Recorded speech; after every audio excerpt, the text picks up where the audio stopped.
Today we're going to talk about how Team Liquid destroyed and kind of embarrassed Fnatic in a best of 5. It was this game, the lower final to qualify for Master Santiago, the final place, and Liquid won 3-0. Now, losing to Team Liquid in and of itself is not that embarrassing or that disastrous for Fnatic. The fact that they're not going to Master Santiago isn't great, but to me it was the manner and how simple Team Liquid's kind of strategies were that were still able to absolutely destroy Fnatic. That was what was kind of embarrassing. Now we're going to take a look mostly at the first map of Corode, and historically, if you aren't aware, Liquid aren't very good at Corode. They have played 8 games on it, and they are 2-6. Now, one of those 2 is the win that they got against Fnatic that we're going to take a look at. So outside of that, they're 1-6. Okay, not great. And actually, they won their first ever game on Corode, then lost 6 in a row, including 3 here at this year's kickoff. They also lost to Apex. So they have historically not been very good at Corode, and also recently not been good at Corode. And they came in onto this map with this comp. A very strange comp. Solo Brim on Corode with a Sky, not even a Fade or a Sova. A Sage in here as well. I mean, a very, very bizarre comp that you do not often see on this map. And yet, they managed to win. And again, for me, it was the manner of this victory which should be so concerning for Fnatic, because as I'm now going to show you, on the defense side, Liquid basically, their strategy was, we're just gonna run at you, as you will now see in some of these rounds. Well, never mind the theory crafting. Liquid are going aggressive right off rip. 3-4 walking down mid. No presence on A that they fought for with that wall a couple of times now. And they're conditioning their opponents, but Vikash somehow ends up with 2. Purpo doing his best to pull this back, but they're stuck up close. And Team Liquid need to make something of this aggression, and they have, sending Boaster into a clutch. The first already found, but the spike down in the open. A crossfire, but while the smokes come in, Boaster takes his timing, but Nets take those risks because they must almost expect to lose it. You see it again. Just an immediate fight forward. Constant pressure being put on. Hunter's Fury even going to be used, but Purpo's flying ahead of it. Camo is as well.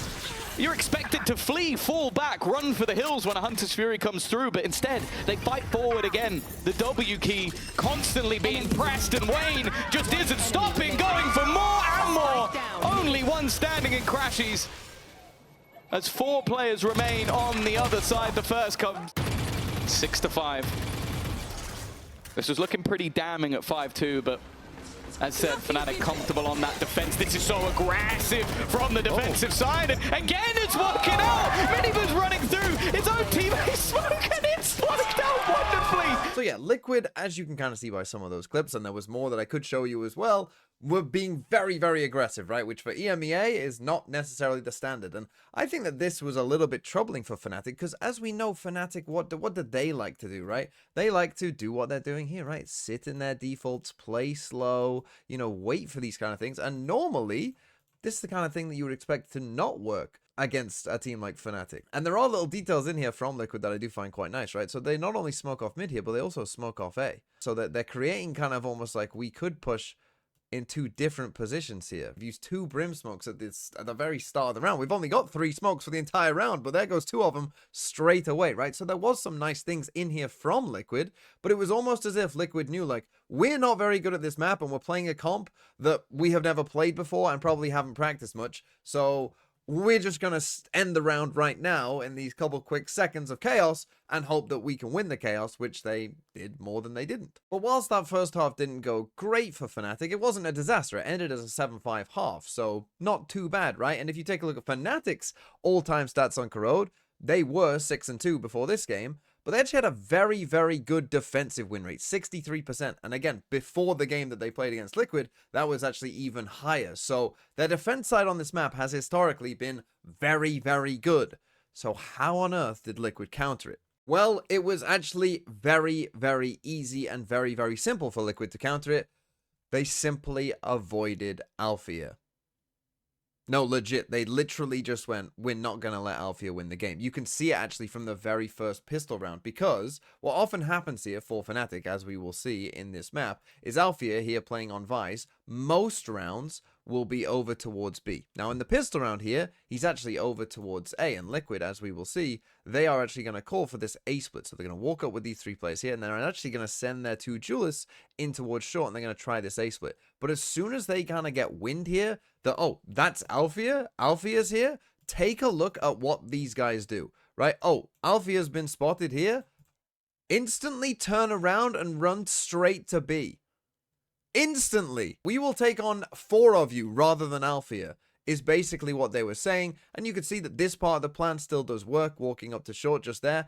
But clearly, the main goal of the team here is we're off to B. Thank you, Mitch, for the zoom. We're off to B. We've seen Alpha over there. We're going to B, and we're taking our chances with anyone apart from Alfajer, which you'll now see worked pretty well. It's the exact guy you'd want in a post plan, and in the meantime, Liquid have got aggressive. They've taken full control of the spawn, and even swinging back in. Boaster not quite prepared for Miniboo to be that aggressive in the last 2, only just getting into position. Well, nice shots from Crashies, but 1 kill, 2, still 2 more to go. Miniboo up top will swing. Now, with this strategy in tow, Team Liquid managed to only lose 1 round to Fnatic's defense side, simply by avoiding Alfajer. And you might think that, yeah, that is a little bit embarrassing to lose to such a simple strategy of literally avoid 1 guy. And the thing is, it's even more embarrassing because even little old me could predict what Liquid were going to do with this comp before it even happened. Are you excited for Liquid's attack side? I'm predicting they just run A every round. They can't run into a Vice setup, man. Fnatic always put Alpha on B. And that is a very damning look for you when TMV can anti-strat you from just casually watching your games. That's not great, because when we come to some of the later rounds, like round number 17 here, this is what the map pretty much always looked like.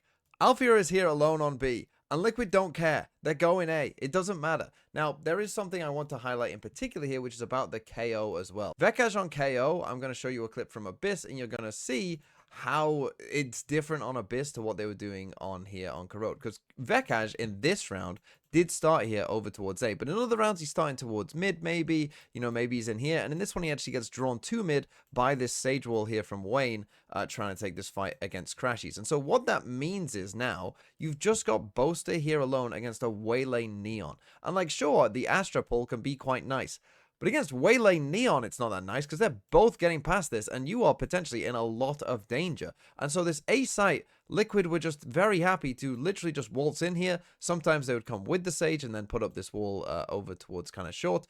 And then it would basically be round over. This for Liquid, the push towards the A side sees the same pace.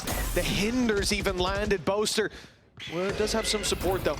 Not under too much pressure just yet, but with Vekaj down, it has to be Boaster to pull them back into this as he falls. So I am going to show you a clip of Abyss in a second to show kind of the difference, but let's just take a look at the KO here, right? So he does rotate towards mid just a little bit there because of the Sage Wall. And what that means is this entry is able to happen and this KO knife comes in, but it's too late, right? The duelists are already here. They are already in. They have already used their util, right? They're on Boaster just here. And, you know, now you're in some trouble. And so we see that the exit goes pretty well here for Team Liquid. And we ended up in a lot of these situations. This one actually went better than most for Fnatic on this A site, right? Where they actually ended up in a 2v3 in a somewhat winnable round. But obviously, they're not going to win it because they got absolutely destroyed. Nice by Liquid just there. And Alfajer in particular found himself in this situation where obviously he's been playing on B the whole time.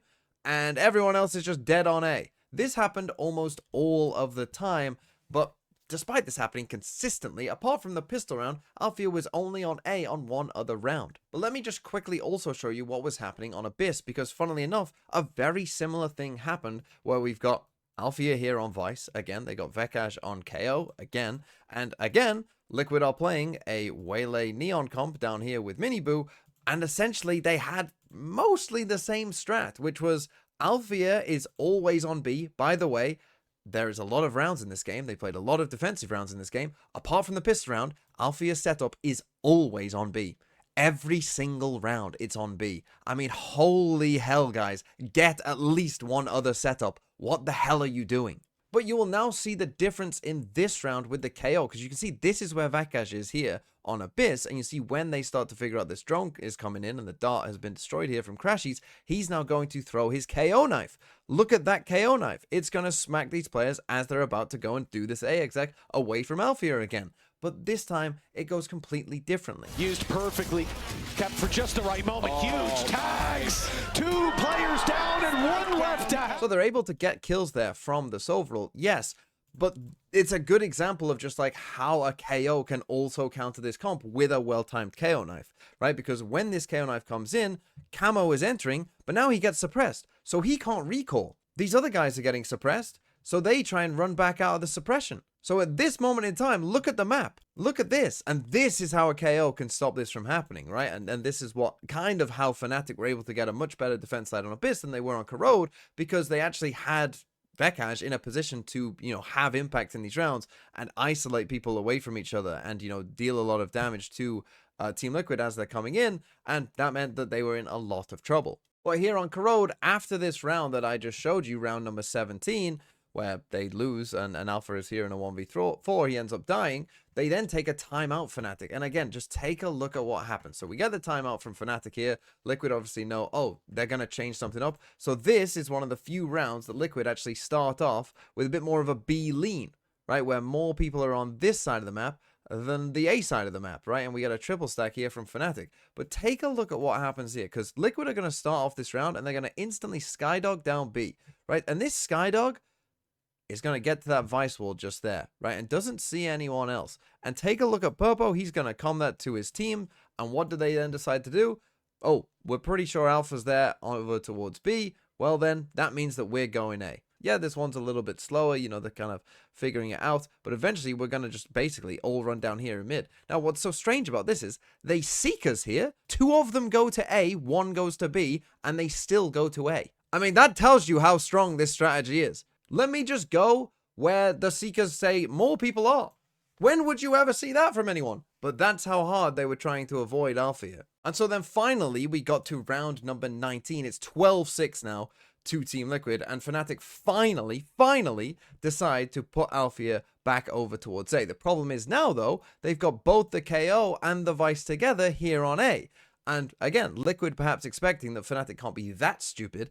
They're going to put Alpha on A eventually. They this time decide to come to B, and this time they see that the Waylay is here instead. And so they perhaps get the clue that, Alpha isn't there. So let's run headfirst into this op because we don't want to deal with Alfajer. It's meant to be probably the weakest map that Liquid play versus one of the strongest that Fnatic play, and it is looking like the opposite right now. Liquid in form, and their opponents yet to really show up to the party, especially in this second half. Boaster will kick off, the pressure put on. Hunter's Fury thrown out to delay them. That B hit, they were finally going to go B. But they might have been denied at the door. No, they're pushing. Now they've committed so much already, and Liquid have won when they forced the issue. My God! So yeah, even though there's an op here, even though it doesn't go very well initially, there is no other call. Alfajer isn't here, so we're going to this site, no matter what. We are going to force this through no matter what, right? And they try this little saturate ult combo. Unfortunately for them, they hit the Waylay, so the Waylay is still able to dash out of the Brim ult just there. But you would think like, okay, you've just been sovereign, you've been completely halted here. One of your duelists is dead, right? Your Waylay has already used the dash, so you can't now just go to B. Nope, we're going to B through this smoke. We don't care, right? I mean, you would not see many teams do this. But that's the thing. Liquid's play sheet was very, very simple. It was a very simple flowchart for Liquid. Alfajer isn't here. I've used a Brim smoke. We have to go. Let's go. And I do think that if you are Fnatic watching this, both on Abyss and Corode when Alfajer is playing Vice, you need to like rethink what you're doing. It cannot be this easy to beat you. It's so fitting. He ends this map again in a 1v4. That was his life in this game. I mean, it must have been such a frustrating game for him to play, because he still was kind of popping off at times, but he's just constantly in 1v4s, unwinnable situations, and that is how Team Liquid embarrassed Fnatic.